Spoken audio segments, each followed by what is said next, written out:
هەرچەند ڕێگامان سەخت بوو هەرچەند تەنیا و بێکەس بووین هیوامان لەدەست نەدا بۆ دنیای تاریک خۆر بووین ئێمە باڵمان نابەسترێ بۆ قەفەس دروست نەبوو. بە پەسەندکردنی پەیڕەوی ناوخۆ و دانانی هاوسەرۆکانی حەزب بافڵ تاڵەبانی و لاهور شێخجەنگی یەکێتی نیشتیمانی کوردستان هەنگاوەکانی نوێبوونەوەی دەست پێ کرد.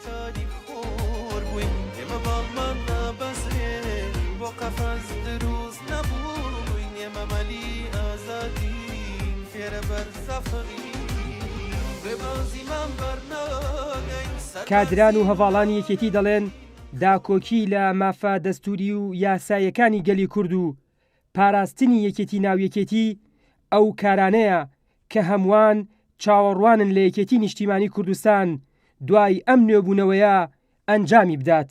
پیرۆزبایی خۆم لەسەر جەم دۆست و لایەنگرانی یەکێتی نیشتیمانی کوردستانەکەم. پیرۆزبایی خۆم لە تێکۆشە لە دێرینەکان و پێشمەرگەی دێرین و دایکی شەهیدانەکەم.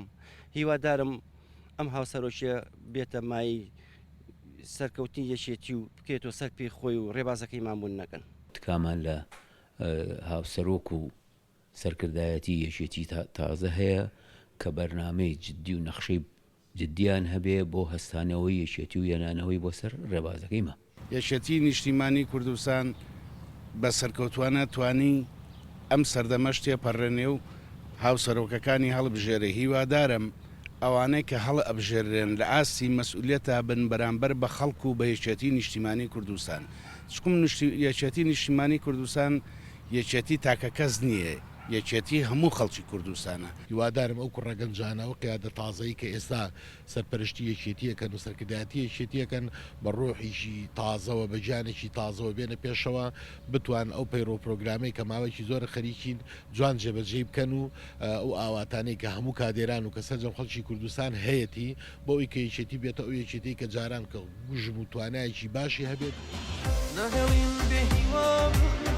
ئێمە یەکێتین زیندووین داهات و گەنجەبین ڕووە و ڕووناکی هاتوون سەرلووتکەی چیاکە.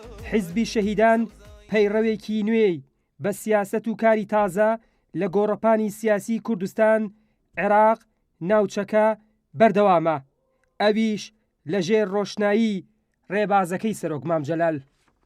ئێمە ژۆک کادیران و ئەندامانی حیزبەکە هاوپشت و هاوکاریانە بین بۆ سەرخستنی کارەکانیان. بەڕاستی پێویستە یەکێتی نیشتیمانی کوردستان ئاوڕێکی جددی لە کۆمەڵانی خەڵک باتەوە خزمەت گوزاریەکان و ئیش و کارەکان و ئێستا ئەوانی کە ئەو وەزعەتانی کە ڕووی کردووە لە کوردستان پێویستە ئەرکی ئەم سەرکردایەتیە بە دوواداچوونی بۆ بکەن و بۆ چارەسەرێکی گونجاو بۆ بکەن.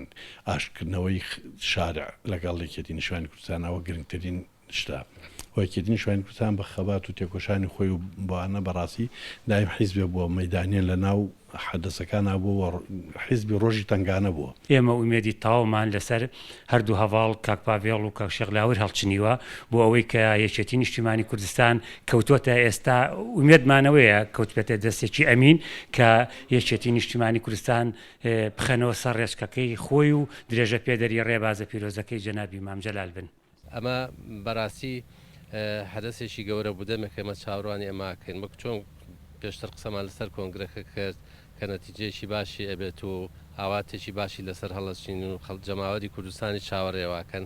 ئێستا وەکو کاک پاڤڵوەتی ئەبێ بچینەوە سەر ڕێبازەکەی جەنابی مام جەلال کاک لاهۆریشی شارەتی بەوەدا ئەرچی ئێمە لەمڕەوە قورستر ئەبێ ئیشی ئێمە لەمڕەوە دەست پێکا لە دوای هەڵبژاردننی دەستی سەرۆکایەتی و هاوسەرۆکانی یەکێتی و پەسەندکردنی پەیڕەوی ناوخۆیەکێتی ئیشی قورسی ئێمە لەمڕەوە دەست پێکا بۆی کۆمەڵێک چاکسازی بکەین دەست بخەینە سەر برینەکان.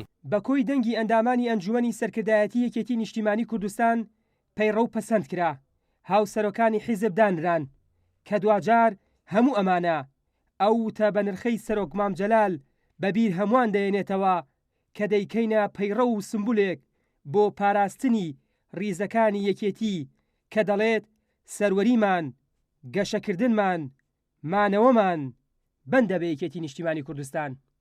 ئاوەڕالی هەلی کوردستان سلێمانی.